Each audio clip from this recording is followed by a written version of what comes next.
So most of the questions that we're getting right now are really based around postponing or canceling dates altogether. If they should be making that decision right now, and if so, how they go about it. And then there's a lot of financial questions right now too about deposits. If vendors are able to move dates, what's the financial repercussion going to be on that? And we're hearing that from both the couple side and the vendor side, because for a lot of small businesses right now, these decisions are really changing things on the home front too. Have you had anyone yet have to cancel or postpone? Yes, actually just this morning, based on the CDC's new recommendations of that 8-week window, we currently have 6 or 7 couples right now who are looking at either cutting guest counts or moving to different dates that are available in 2020. And obviously that's an emotional time for them. So, I mean, how are they feeling about this? You know, people are actually being, as emotional as this is, and it's definitely, these are tough conversations and tough decisions to have.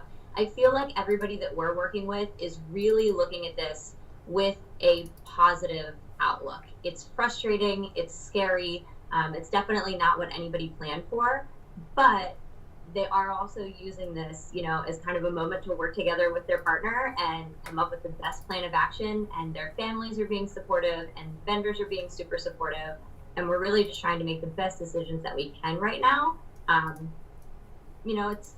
It's unfortunate and it's not what anybody wanted, but I feel like at this point people are making the best of the choices that they have to make.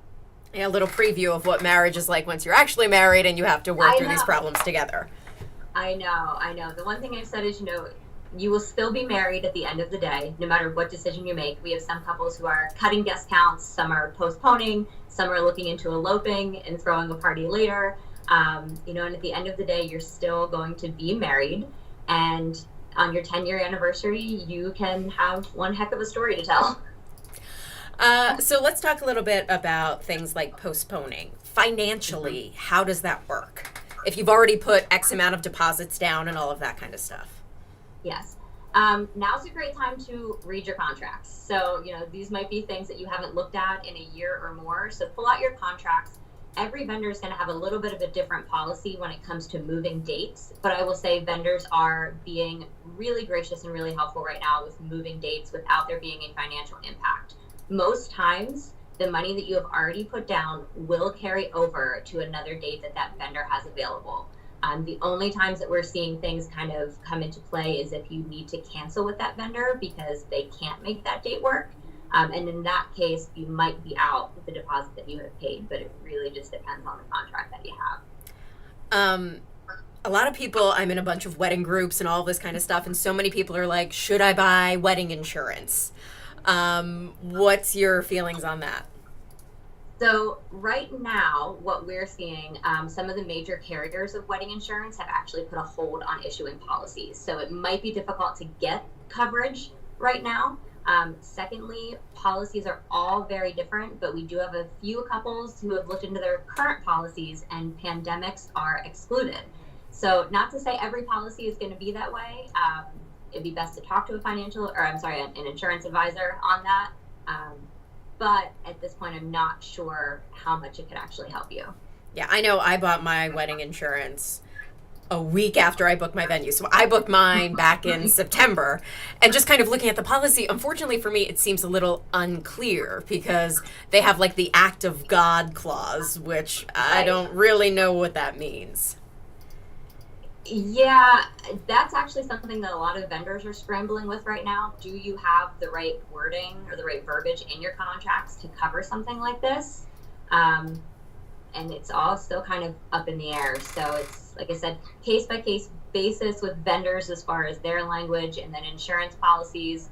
They're really going to be the best ones to give you that advice on if you can recoup anything or not. Do you have any couples right now that their wedding is in the next 8 weeks and they said, nope, we're still doing it? There are 2 that I have right now who are, at this point in time, still planning on moving forward, but they are going to be looking at cutting down their guest list to below that 50-person count. We are also going to take proactive steps as their event planners to uphold what the CDC is asking of everyone. So spacing out guest tables, spacing out ceremony seating, trying to have less of that social contact, doing hand washing reminders and putting sanitizer out in different places. So being cognizant of what we should be doing while also, adhering to that 50-person guest count. So let's talk a little bit now about the financial impact, because yes, I said I'm a bride to be. Obviously, I'm concerned. I want my wedding to happen when I planned it for. But let's talk about the bigger financial impact from the venues, from the small business owners, photographers, DJs, people like yourself who, we're all impacted by this. So what proactive steps are you guys taking as a small business? So as a small business owner, moving the date to another date within 2020 is the best option for the vendors, because this is a lot of people's sole source of income, and if events get canceled or even if they're pushed until next year, that's taking income that you were counting on really to pay your bills now and pushing it out another 12 months.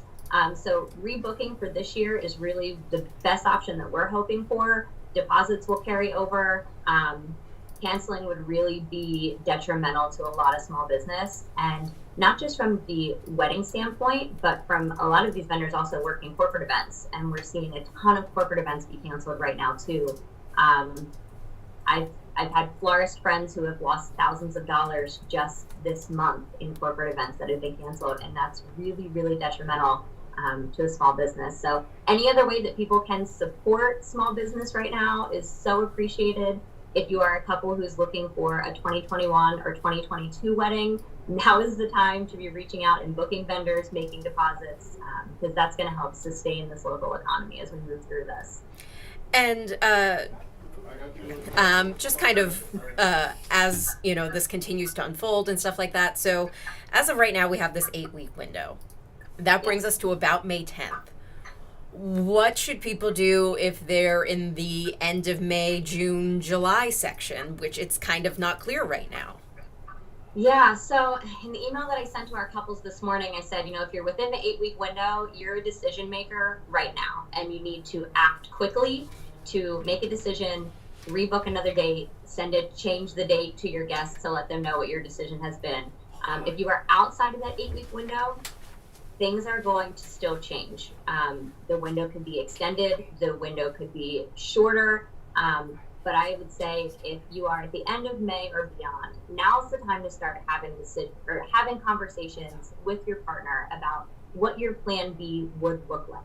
And that way, if you're put in a position where you need to make that decision, you have a plan in place, you know what you need to do to contact vendors, what your non-negotiables are, but have those conversations now so that you are definitely prepared when and if the situation continues to change.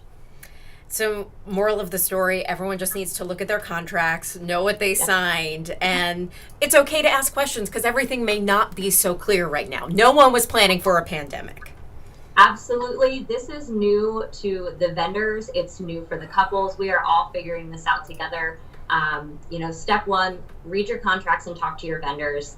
Step two, I would say if you do decide to either cut your guest count or postpone, start with your non-negotiable vendors. So for some folks, that may be your venue, it might be a photographer, it might be your planner, whoever you're not willing to say goodbye to, that's the vendor that you should start with and get their available dates for the rest of the season. From there, send those dates out to the rest of your vendor team, try to get everybody on board, and when you find a date that works, grab it, because there are hundreds of couples in the central Pennsylvania area who are all doing the same thing right now, trying to grab the rest of those 2020 dates.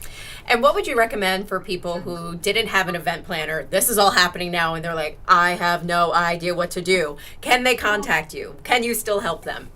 Yes, absolutely. This is a wonderful time if you have not thought about bringing on someone for event management or coordination, not only from a logistical standpoint, but also for a vendor contact standpoint. A lot of times an event planner has contacts on speed dial that we can get people in and take care of some things a little bit quicker than if you're kind of starting back at square one, trying to find new vendors, from just, Google searching or anything like that. So. Last question, and I don't even know if you'll know the answer to this, but let's say you have a venue set up, but then your catering falls through because all of them are now in quarantine or something like that. I mean, what are those people supposed to do then? So that's a really tough question. I know vendors are taking things on a case by case basis. I've seen a lot of venues already send notice that outside of the CDC guidelines, they are reserving the right to close their venue if need be. I know from a vendor perspective, a lot of us have backups upon backups upon backups. So if I were to be in quarantine, I have 2 other planners who I am not in contact with on a daily basis that could definitely take over. I'm sure other vendors are doing the same thing. Photographers have backups. Catering might be a little different because the food service industry has their own set of rules, and processes that they're required to follow. But it's definitely the question to ask if you are looking at postponing a date is what would they do if they would have to quarantine. Perfect. Thank you so much. Do you think there's anything else people who are planning events, brides, grooms, family, mother of the bride, anybody else, what they need to know right now? It's so hard because this is such an emotionally driven time, but I think, take it one day at a time. Everything is changing. Focus on what needs to get done, but there's no harm in cutting your guest list. There really isn't. Everyone will understand why. There's no harm in postponing your date, but expect that it's going to be a little difficult at first, but once we kind of get through that hump of, finding new dates and securing your vendors, it really will be back to business as usual on your end until you hit that wedding date again. So this is a minor inconvenience, but we are, we're making the right decisions, I think. So it will all work out.